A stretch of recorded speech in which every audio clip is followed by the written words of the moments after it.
c'est le débat de dire que, d'un point de vue... comment dire ? D'un point de vue légal, Marcel est coupable. C'est un crime de guerre. Un crime de guerre. Donc d'un point de vue légal, sur les conventions de la guerre, Marcel massacre des populations civiles. Il participe à un massacre à Marzabotto, qui est dans le nord d'Italie, près de Bologne. Donc d'un point de vue légal, il est coupable. D'un point de vue moral, c'est une autre question. Est-ce qu'un gamin qui a 17 ans, qui est enrôlé de force, sur qui pèse ce qu'on appelle la Sippenhaft, la Sippenhaft, c'est du vieux droit germanique allemand. Ça, c'est intéressant parce qu'il y a un Gauleiter, donc, qui est le préfet d'Asie pour l'Alsace-Moselle, qui s'appelle Wagner, qui dit à Himmler, qui est donc le patron de la SS, tu sais, les gamins, en Europe, ce qu'on appelle les Volksdeutschen, donc allemands par le peuple, ça veut dire les peuples frontaliers du Reich qui sont germanophones ou de culture germanique. Bon, ça veut dire la Roumanie, le Danemark, l'Alsace-Moselle, etc. Wagner dit, attends, on est au printemps 44, on sait que la guerre est perdue, les gamins ils vont pas venir. Ils vont prendre le maquis, ils vont tous se barrer. Donc Wagner dit à Himmler, on va mettre en place la Sippenhaft. Ça veut dire que chaque gamin qui ne se présente pas à la convocation militaire, toute la famille, parents, frères, sœurs, belles-sœurs, beaux-frères, grands-parents sont déportés en Silésie, en Pologne. Voilà ce qui pèse sur ces gamins. Ouais, donc il ne leur laisse pas tellement le choix non plus. La question est posée. Voilà, ouais. Donc c'est d'un point de vue moral, et une fois qu'on est embarqué dans la mécanique de la guerre, dans la Waffen-SS, dans la Reichsführer, la division Reichsführer, on n'a pas le choix à Marzabotto. Il faut savoir que, et après je laisserai Sébastien parler, mais le premier jour de Marzabotto, donc il y a le major Raeder, qui est donc le major qui va mettre en place Marzabotto, les massacres. Donc ça va durer 10 jours. Ils vont massacrer tout un chapelet de villages en Italie parce que, soi-disant, ces villages protègent des partisans communistes. Et donc, il dit à son supérieur, je vais prendre le bataillon avec des Alsaciens parce qu'on va leur imposer la part du sang. Ils se disent Waffen-SS, ils ont le tatouage de la SS sous le bras, ils ont l'uniforme, sont-ils SS? Ils nous doivent la part du sang. Donc, ils doivent aller massacrer du civil. Et le premier jour, dans le peloton d'exécution, parce qu'en fait c'est horrible, hein, on met une mitraillette sur pied, il y a une grange, on fout le feu à la grange, les femmes et les enfants sortent et on tire dans le tas. C'est ça, Marzabotto. Hein. Et le premier jour, il y a un des gamins alsaciens qui, ne pouvant tirer sur les civils, tire au-dessus. Et il y a un officier SS qui le voit, qui le sort du rang, qui le met à terre et il lui met une balle dans la tête. Et il dit aux autres Alsaciens, le prochain qui ne prend pas sa part du sang, voilà le sort qui lui est réservé. Donc c'est là où Sébastien et moi on pose la question. Qu'est-ce que nous aurions fait tous ce soir à la place de Marcel Grob? Et ça ne veut pas dire que c'est un joyeux nazi innocent. Hein, bien sûr, mais c'est la question qui est posée dans l'album. C'est qu'est-ce que légalement il est coupable, moralement, démerdez-vous avec ça. Donc, voilà, c'est... Vas-y, parce que... Je me permets de rajouter, Philippe, c'est juste le fait que aussi, il faut quand même comprendre que ces gamins arrivent frais moulus. Non seulement ils sont jeunes, mais même s'ils étaient...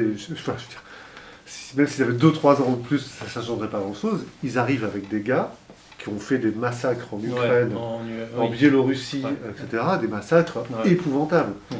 Hein, et c'est le crépuscule de la guerre. Ils savent quelque part que c'est perdu. En tout cas, ils le sentent. Ils sentent que c'est beaucoup moins bien engagé. Ils n'arrêtent pas de reculer. Ils sont assaillis de toutes parts. Et là-dedans, dans la dernière année, ça va être un bain de sang et un massacre de civils. Et donc, c'est à ça qu'est confronté Marcel et ses deux acolytes. C'est effectivement à devoir gérer une situation avec ces fous de guerre qui sont quand même... qu'on fait des choses, encore une fois, enfin, je veux dire, les massacres en Biélorussie...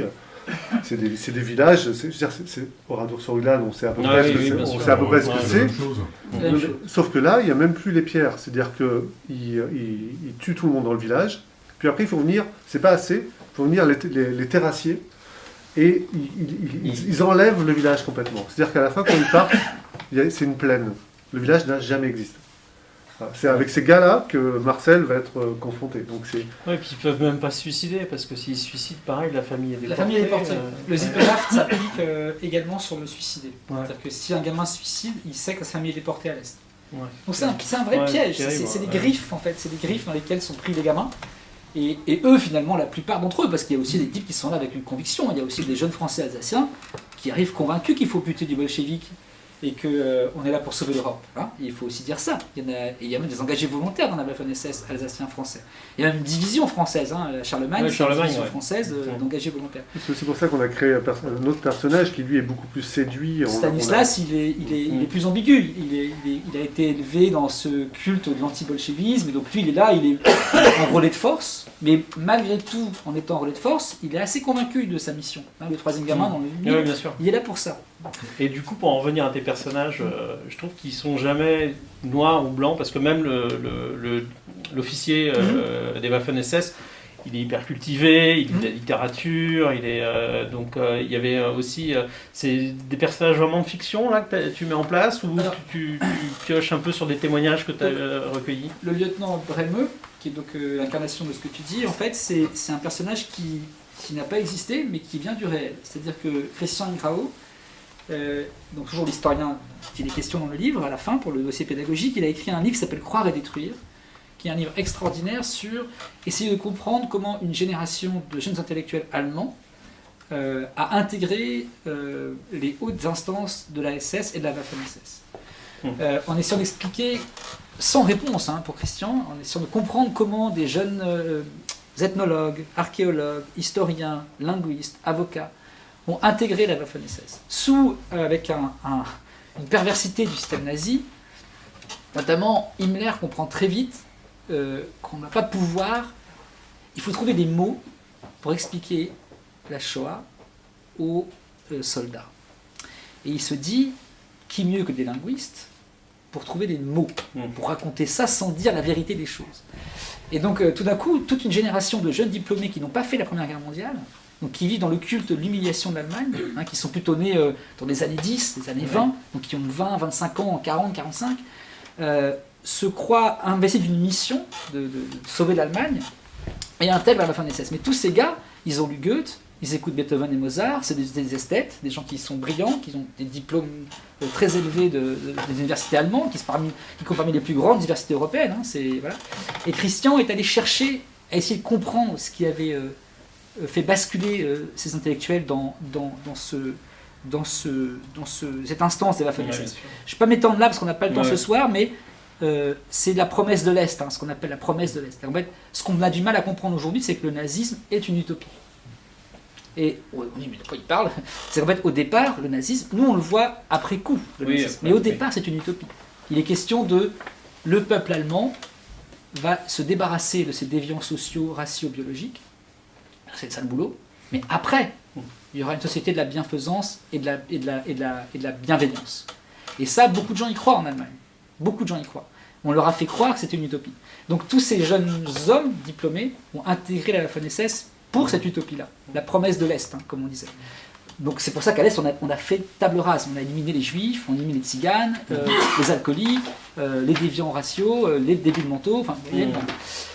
Et du coup, j'ai été chercher dans les travaux de Christian plein d'éléments divers et variés de ces personnages-là pour créer le lieutenant Bremeux. Donc il est fictionnel, mais il vient quand même du réel et de ses dossiers. Je suis très long dans mes réponses, je suis désolé. Non, mais au contraire, je pense que ça intéresse tout le monde ici.